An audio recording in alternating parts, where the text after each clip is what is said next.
Live from WRAL News Headquarters in Raleigh, your number one source for local news. WRAL News, coverage you can count on. You probably noticed it this morning. This high pressure system delivered some chilly air. We'll see more of the same overnight tonight, and it will be even colder. I'll show you what it will feel like when you head out the door. Electing local leaders. Polls are open across the state until 7:30. What you need to know about the races and new voting rules. And remembering Dick Cheney, we're giving a look back at his decades of political experience, plus his complicated legacy. Colder air moves in tonight, bringing a chance of patchy frost to parts of our area. Good afternoon, everyone. I'm Renee Chu. And I'm Chris Levigan. Thank you so much for joining us. Definitely going to give the heater a workout tonight because of the colder temperatures. Meteorologist Elizabeth Gardner is on the WRAL weather patio, enjoying some sunshine out there. Elizabeth, how cold will it be in the morning? So tomorrow morning, we're solidly going to be in the 30s. We were mostly low to mid 40s this morning. That's not a huge change, but there's just something about temperatures being in the 40s. It's just going to feel chilly. This high pressure system rotating clockwise is dragging down some cooler air, and it will be sitting right over us for today. It moves eastward for tomorrow, and it will help to bring some windy conditions, and we're going to explain that in just a little while. But it's lovely out here on the patio right now. Hardly any wind, beautiful sunshine. I've got my pumpkins right here, and you can see the garden is just looking great. It's 63 degrees. Our wind is fairly light out of the west at 8 miles per hour right now. But look at what we'll wake up to tomorrow morning. Tomorrow morning, 36 in Roxborough, 38 in South Hill and in Southern Pines, 37 Fayetteville and Clinton. Now, none of these temperatures are specifically down to freezing. But if we get close to freezing, like up in Roxborough around 36, there may be some outlying areas, some rural places, some low-lying spots where we could see some patchy frost. It's not likely to be widespread, but it is likely to be more widespread early next week. We're going to see a pretty powerful front that comes in on Sunday, and behind that we're going to have a good chance of a freeze, not just frost, but a freeze. So from Raleigh eastward, a possible chance, likely from Raleigh westward, and then a sure thing back into the mountains. So that's what's coming our way. We may also see some rain over the weekend with that front, and I'll walk you through that coming up. All right, we'll see you in just a little bit, Elizabeth. Thank you. It's Election Day, and the polls have been open for a little more than about 6 hours now. Voting is happening in almost every town and city in our state. In Wake County, that includes all these communities everywhere except Raleigh. Yeah, we have Ken Smith here right now joining us in the studio to talk about the races that we're watching in our area. Ken, voters will have until 7:30 to cast their ballots. Yeah, that's true, Chris and Renee. And traditionally, voter turnout during municipal elections is not as robust as other elections like the midterms for next year and the general election. Now, that said, the two races to watch in our area are in Durham and Fayetteville. Incumbent Durham Mayor Leo Williams is seeking a second term. He is facing a challenge from Anjani Bell, the daughter of former Durham Mayor Bill Bell. Now, Fayetteville Mayor Mitch Colvin is also seeking another term. He'll have to win out against current city council member Kathy Keefe Jensen. Now, a couple of reminders if you're planning to vote. You will need a valid photo ID to vote in the municipality where you live. Now, if you don't have your ID, you can still vote, but you'll be required to bring your ID to your County Board of Elections office by noon Friday. Now, I mentioned the low voter turnout during municipal elections. State government reporter Will Doran says 2 years ago, only 15% of people actually voted in local, city, and town races. These races can really make a big difference in people's lives. They set policies for growth and property taxes, public safety in your city. They decide where to build new parks or sidewalks, or which of the city-owned roads might need attention. And this reminder, polls will remain open until 7:30 tonight. And if you're in line at 7:30, you will be able to cast your ballot. Voters in 13 municipalities all across Wake County are casting ballots today. Very important information there, Ken. Folks, stick with WRAL this evening because we will have team coverage on your local elections. Eric Miller will be following the Fayetteville mayoral race, and Monica Casey will be tracking Durham's. And to find out what races are on your ballot and to search for your polling place, go to WRAL.com. You'll find our election preview on the homepage. You can count on WRAL for results as they come in. Be sure to turn on your push notifications so you can also get results right to your phone.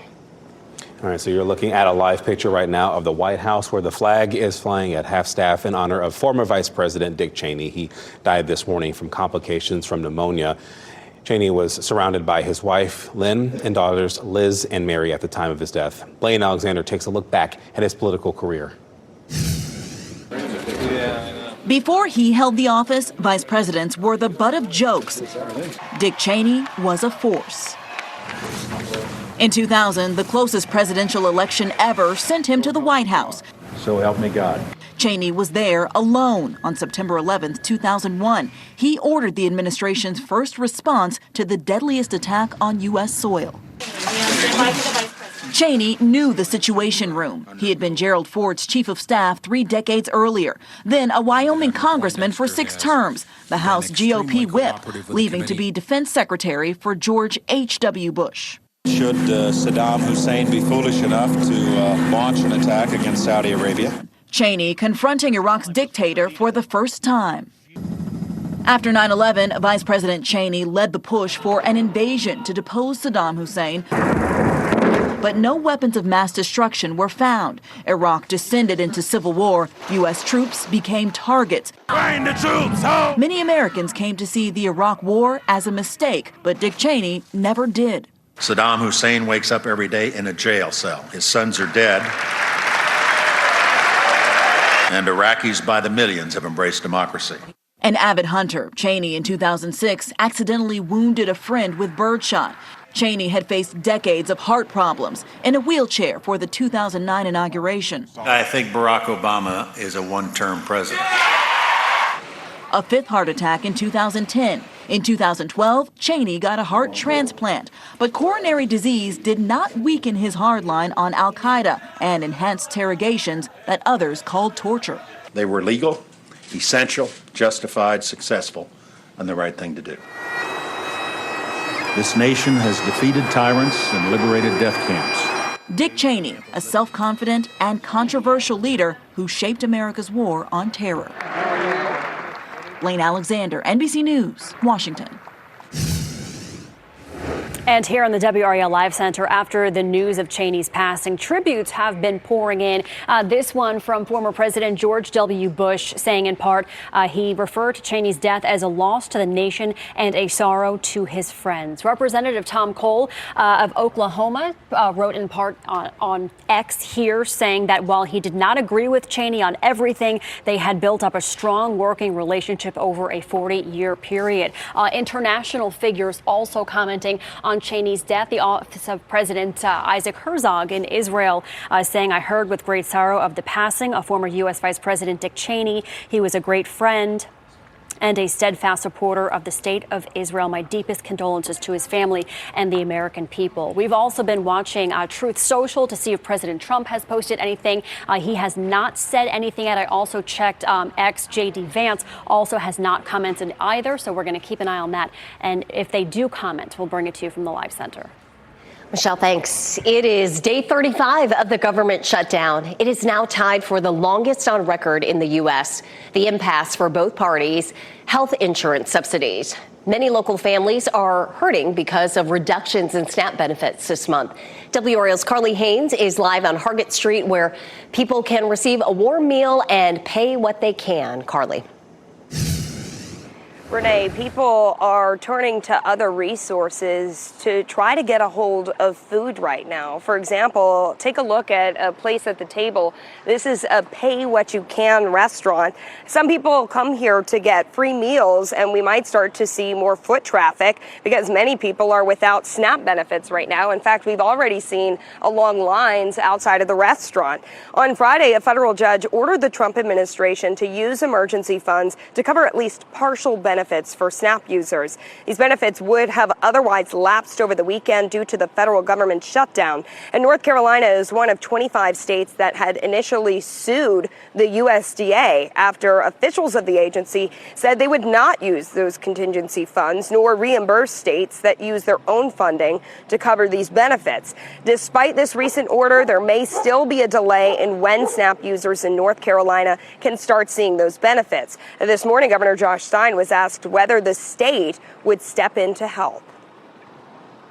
Challenge is that the federal government is the only one who has the resources to really address the issue. I was pleased that we were able to find $10 million in state funding that leveraged an additional $8 million in philanthropic dollars to donate to food banks, but that is just a fleeting answer. Now, last week, a spokesperson for North Carolina Attorney General Jeff Jackson said that the office was reviewing the judge's order. We've also asked the Attorney General's office what steps they are taking to try to support food banks and other community organizations. Carly Haynes, WRAL News, live in Raleigh. The Trump administration says SNAP will be partially funded this month. It's still unclear when recipients will receive those benefits. Overnight news crews captured electronic messages flashing on a D.C. area bridge. The signs included phrases like baby food over ballrooms, poverty is a policy choice, and end the Trump shutdown. No word on who was behind the messages. Nearly 1 million people travel to Raleigh for the state fair, and the people behind the fair are already planning for next year. State Agriculture Commissioner Steve Troxler says the traffic jams were the lone blemish on this year's state fair. We couldn't ask for anything any better other than hopefully we'll get to a point that the roads are finished out there sooner or later, and hopefully we won't have any more concerts during the state fair.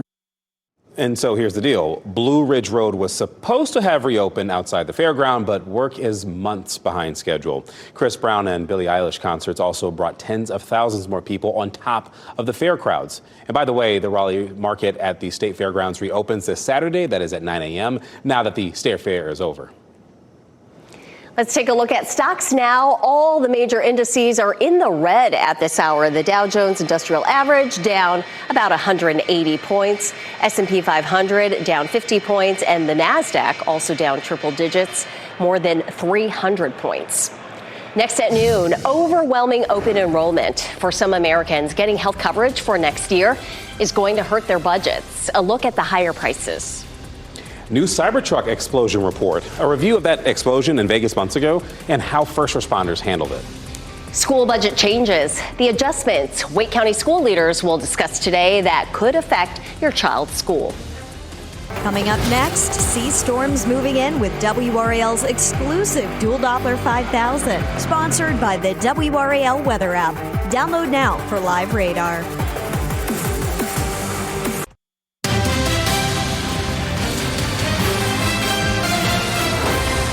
Open enrollment for 2026 health coverage is now open, but you may be shocked by the spike in costs. And that number could skyrocket for low-income families if lawmakers don't extend federal subsidies that help lower their monthly costs. Jen Sullivan looks at the rising prices and why you're paying more. Millions of Americans will soon be paying more for health insurance. That's because insurance companies on the Affordable Care Act, also known as Obamacare, are charging more for coverage next year. It's basically unaffordable for many. KFF, a nonprofit focused on health policy, found insurance companies on the Affordable Care Act are raising premium costs by roughly 26% on average in 2026, and there's not much people can do to lower those costs. If you drop down, take a less generous plan, then you're going to have a higher deductible. More than 24 million people get their health insurance through the ACA, and roughly 92% of them receive federal tax credits to help lower their monthly costs. But those healthcare subsidies are at the center of the battle on Capitol Hill. They're set to expire at the end of 2025. Democrats want to extend those tax credits. If enhanced premium tax credits expire, we're expecting that on average, premium payments are going to more than double. That's a 114% increase. The Congressional Budget Office estimates permanently extending the subsidies would cost $350 billion over the next decade. Many Republicans say they won't negotiate the subsidies until enough Democrats approve a spending bill to end the government shutdown. Caught in the middle is the American public. Without the subsidies, KFF says average monthly premium costs could go from $888 to as much as more than $1,900 next year. It's a complicated situation. It's not just ACA premiums going up. KFF found annual family premiums for employer coverage is higher as well. And that was Jen Sullivan reporting. Meanwhile, a bipartisan group of House lawmakers announced an outline for how to potentially extend the subsidies. But it's not clear whether party leadership has signed off on that proposal. A new report on a deadly Cybertruck explosion in Las Vegas revealed gaps in police response. This was that explosion outside the Trump International Hotel on New Year's Day. Well, the report found officers were not aware of the dangers electric vehicles can pose when on fire. It also noted insufficient communications between dispatchers, and that reportedly delayed resources getting to the scene. Police found Matthew Livelsberger dead inside their rented vehicle, and 6 other people were injured as a result of that explosion. 2 people are safe after their boat caught fire off the Florida coast. And investigators say a fire started aboard a vessel near Hollywood, Florida. Well, aerials from a helicopter show teams putting out those flames. And by the time they were out, the boat was destroyed. The U.S. Coast Guard rescued 2 people. As for what started that fire, that's what's being investigated right now. The upcoming supermoon is supposed to be the brightest of 2025. Meteorologist Chris Michaels explains the big reason why in today's Ask the Meteorologist. And the supermoon tends to be one of those hot words over the past few years. Really, it's a moon that's at its closest point to Earth in orbit, and it's a full moon as well. So it just looks brighter. It looks a little bit bigger. In fact, a lot of experts will tell you it looks 30% brighter than a normal full moon. It looks about 14% larger. So why is this one the brightest of 2025? Simply put, it's the closest one of 2025. And even still, it's about 222,000 miles away from Earth. And the one in December is only going to be 150 miles farther than that. So that one is going to look really nice as well. If you get pictures of it, we want to see them. We want to share them. We want to give you a shout out on the news. Go to WRAL.com/report it.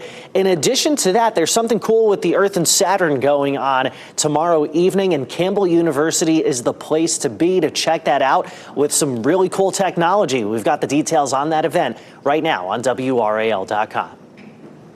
And all of you are really great photographers, so go ahead and send in your pics of the supermoon when you see it. Let's get out to meteorologist Elizabeth Gardner on the WRAL weather patio, seeing lots of sunshine out there. Looks fabulous. Yeah, we're so lucky because we're going to see clear skies tonight, so we'll have no trouble seeing the supermoon. And then, of course, we have another one to look forward to in both December and January. So that's pretty cool. We take a look at the gardens, and everything's beautiful behind me. Nice and quiet. There's like nobody out here. You know, the gardens are open all year, and on a pretty day like today, you're welcome to stroll the paths and eat your lunch out here. We've got a few tables out.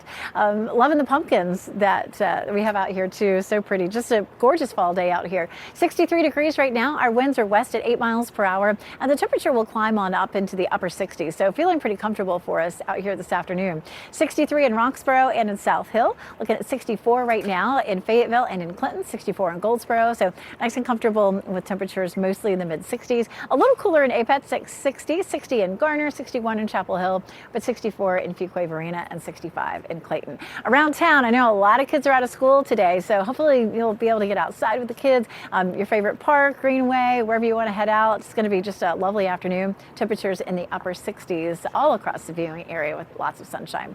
Our winds are still on the calm side. We may see winds gusting 10 to 15 today, but it will be a lot windier tomorrow, and I'll explain why in just a minute. But right now, our winds are coming out of the west at about 5 to 10 miles per hour. Take a look at this next weather maker. There are a lot of different weather makers coming our way, but let's talk about why we'll end up with some wind tomorrow. The high pressure system that's bringing us the clear skies right now slides out into the Atlantic, and a low pressure system follows right behind it. The difference in pressure between the two systems will create windy conditions in between them, and for tomorrow, we're going to be right in the middle of them. So we're looking at gusts 20, maybe occasionally up to 30 miles per hour. It won't be strong enough to knock down the trees or knock out any power, but we'll likely have to do a lot more raking. We're going to see a lot of those beautiful leaves that have developed across our area blowing around. This afternoon, gusts up to 15. Tomorrow feels windier, 25 to 30. And then on Thursday, back down to 15 to 20 mile per hour gusts. The next big weather maker after that is a front that comes through over the weekend. This could bring us some rain during the day on Sunday, and behind it, it is going to usher in some much colder air. We are looking at some colder temperatures overnight tonight as well, looking at 36 in Roxborough, 38 South Hill, 38 Southern Pines, 37 in Goldsboro. As we talked about at the beginning of the newscast, that may not be enough to see widespread frost, but we are looking at a much better chance of freezing temperatures for Tuesday morning, November 11th. Not just frost, but an actual freeze. We tend to see our first frost of the fall around October 25th and the first freeze around November 3rd. We're going to miss both of those most likely. But once that colder air settles in, we may be below average out 10 days. Look at this. On Monday, we're going to go to a high of 56 from 72 on Sunday. Coming up, we're going to talk more about how much rain we could see on Sunday and the timeline. Elizabeth, thank you. Replacement chemicals. Coming up at 4, what a new study reveals about the dangers of chemicals that regulators long considered low risk. And then at 5:30, dangerous crossing. What leaders are doing to make a Wake County intersection safer for students. Saving on your holiday shopping, how you can make sure your money goes further this holiday season.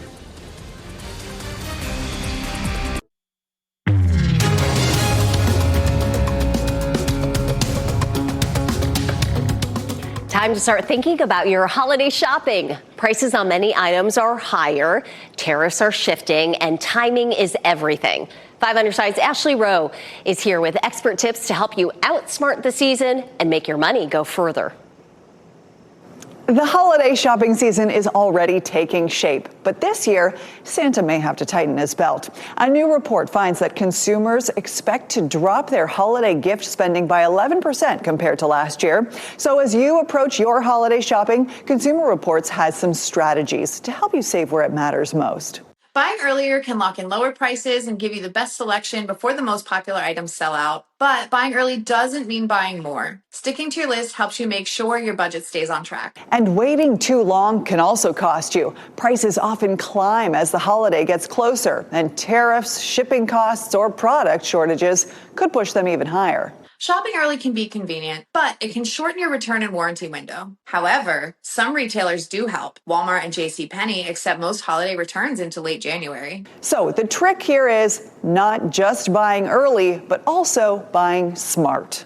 A good deal is only a deal if the product works well. You can check our ratings to see things like warranty lengths and compare across stores. Another way to save is by stacking deals. Use retailer coupons, cashback apps, and credit card rewards together. Don't forget about loyalty programs. They often come with perks like waived return fees or extended return periods. And of course, always keep your receipts. Keep in mind that just because something says on sale doesn't mean it's a great deal. Prices can bounce back before big sales, making discounts look bigger than they are. Happy shopping. Ashley Rowe, 5 on your side. Instacart launched a suite of artificial intelligence tools for grocers. It's called AI Solutions. The collection includes an AI shopping assistant that helps with personalized meal planning, budgeting, and product recommendations for customers. Sprouts Farmers Market will be one of the first to use Cart Assistant on its website and its app.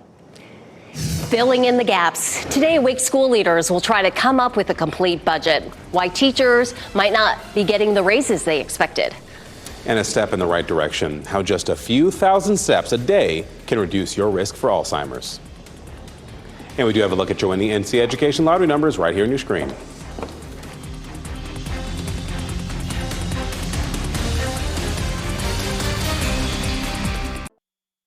Shot in 4K ultra high definition. Your number one source for local news. WRAL News. Coverage you can count on.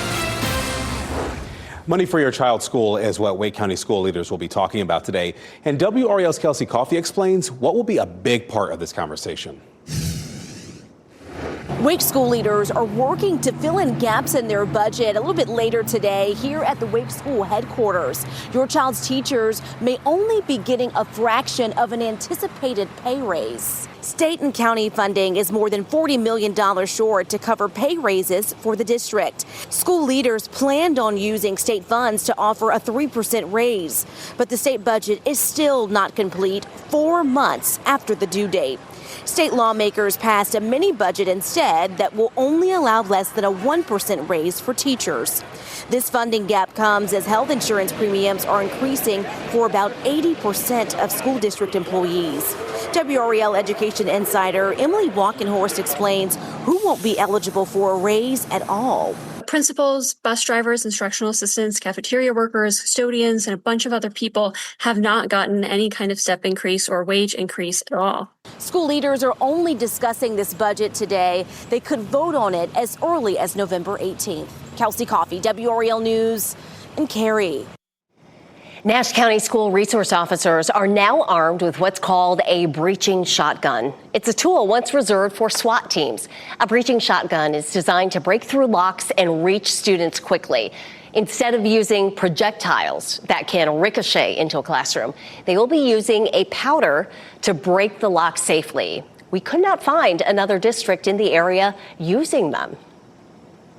Some of the places that have had these bad incidents, the doors have been locked and chained and things of that nature, and EMS and law enforcement cannot get into the schools immediately. And remember, time is of essence. These new shotguns are part of an effort in Nash County to better equip school resource officers. They were also recently trained to use ballistic shields. And happening right now in the WRAL Live Center, we have just learned that 2 Massachusetts men have been arrested in connection with that explosion at Harvard Medical School. The explosion happened around 3 o'clock in the morning on Saturday on the 4th floor of a research building on campus. Now, investigators have said they believe this was intentional. Luckily, nobody was hurt. The U.S. Attorney's Office expected to hold an afternoon news conference at the federal courthouse in Boston, and we'll learn more information about those suspects in that meeting. The DOJ is urging a judge to not dismiss the case against former FBI Director James Comey. The department says President Donald Trump's personal animosity towards Comey did not cause the DOJ to seek an indictment against Comey. The DOJ says the president's social media posts were only to express his opinion on why he believes Comey should be prosecuted. But Comey's lawyers argue the DOJ has singled out Comey for prosecution because he's been a fierce critic of the president. And jury selection is happening on the trial of a Justice Department worker. He's charged with throwing a sandwich at a Customs and Border Protection officer. Sean Dunn was quickly fired from the Justice Department after this happened. He pleaded not guilty to a misdemeanor assault charge. The grand jury declined to hand up a more severe assault charge against Dunn this past summer. A conviction would have carried a maximum sentence of nearly a decade in prison. A new plan will bring more affordable housing to Durham's Hayti community. The project is called Fayette Place. The historically black neighborhood will be getting more than 250 affordable housing units. Durham leaders voted unanimously last night to allow private investors to be a part of this project. Doing so comes with tax advantages. It will be built at the intersection of Umstead and Grant Streets off 147. The project will cost a total of $44 million. Construction should start in 2026. The Wake County Board of Commissioners voted to approve a lease agreement for 5 County Stadium. That agreement is between Wake County, the town of Zebulon, and WRAL's parent company, Capital Broadcasting Company. Last night's vote finalizes the partnership first announced in September. It paves the way for CBC to begin managing and redeveloping the facility starting January 1st. It will run through December 31st of 2035. Under the agreement, CBC will also assume the day-to-day operations and maintenance of the facility. Turning our clocks back an hour, well, it means that Wake County parks will now close earlier. Lake Crabtree, Harris Lake Park, and other places now close at 6 p.m. because of the earlier sunsets. People need to be off the trails at least 15 minutes before closing, and closing time will keep moving up as we lose more daylight. And just a heads up, if the current SNAP situation is affecting you, the Durham Rescue Mission is hosting a food giveaway tomorrow. It'll be drive-through walk-up style to anyone in need. And this will be on the main campus from 11 a.m. to 3 p.m. You are encouraged to go early because it is first come, first served. Today, we could learn more about health insurance options for small business owners. A new affordable plan could help startups provide employee benefits. The plans are made in collaboration between Blue Cross NC and the state. The announcement is scheduled for 1:30 this afternoon at the NC Department of Insurance. Melatonin trouble. What new research reveals about the serious health risks if you've taken it for more than a year? And honored with a star. What talk show host and comedian Sherri Shepherd had to say about getting her own star on the Hollywood Walk of Fame. Our team is working to bring you exclusive stories. For coverage you'll find only on WRAL. Go to WRAL.com, search only.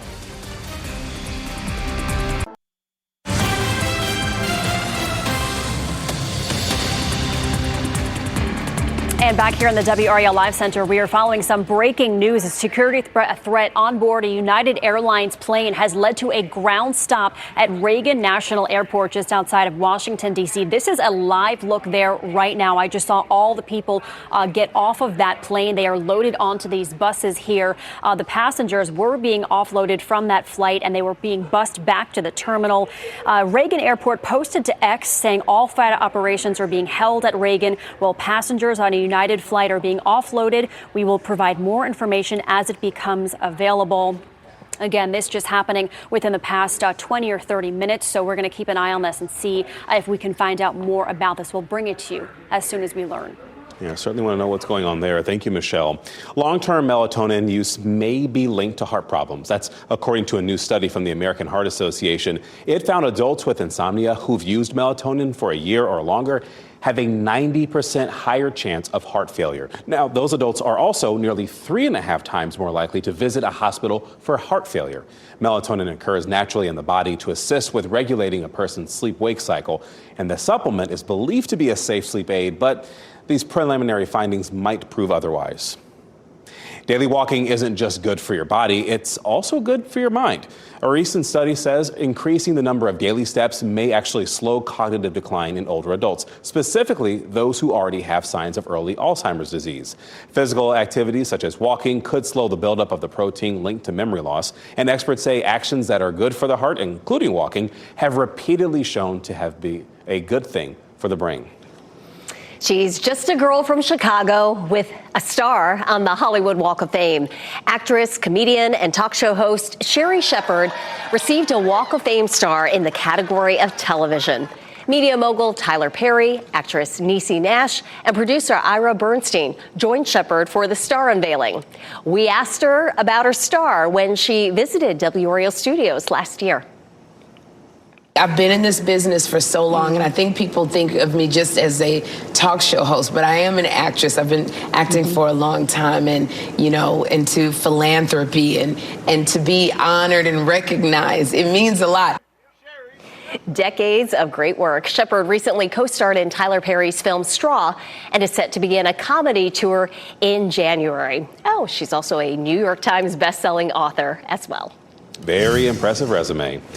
Tee Off for Kids, how you can give children a shot at a better future through a local foundation. And geriatric penguin care, from eye drops to foot massages, where some caregivers are giving penguins the royal treatment.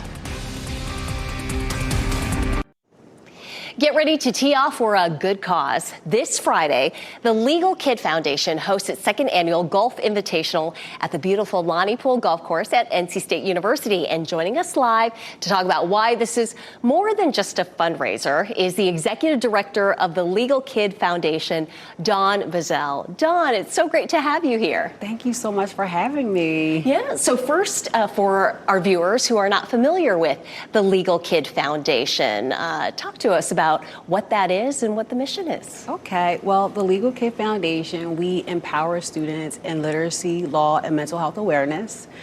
We teach children their rights, but more importantly, how to respect the importance of respecting the rights of others and the power of their own voice.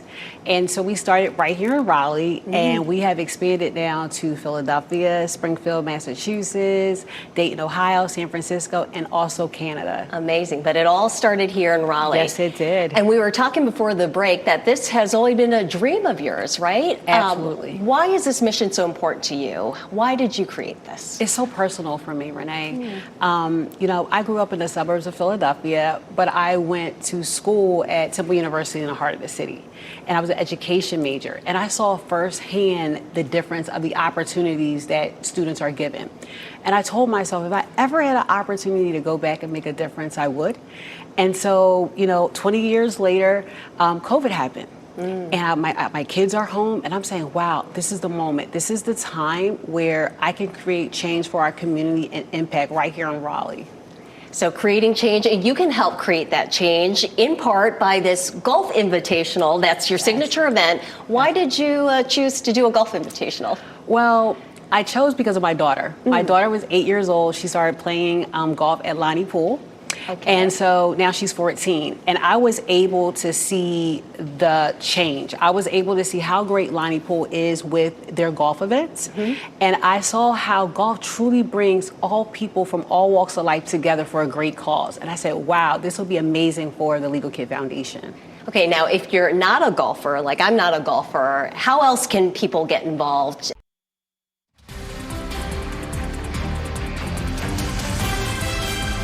What a beautiful look at downtown Cary Park. I wish I could go out there outside today on such a beautiful day. Just kidding, I totally can. After watching WRAL News, available on Hulu and the WRAL app on your TV or your streaming device.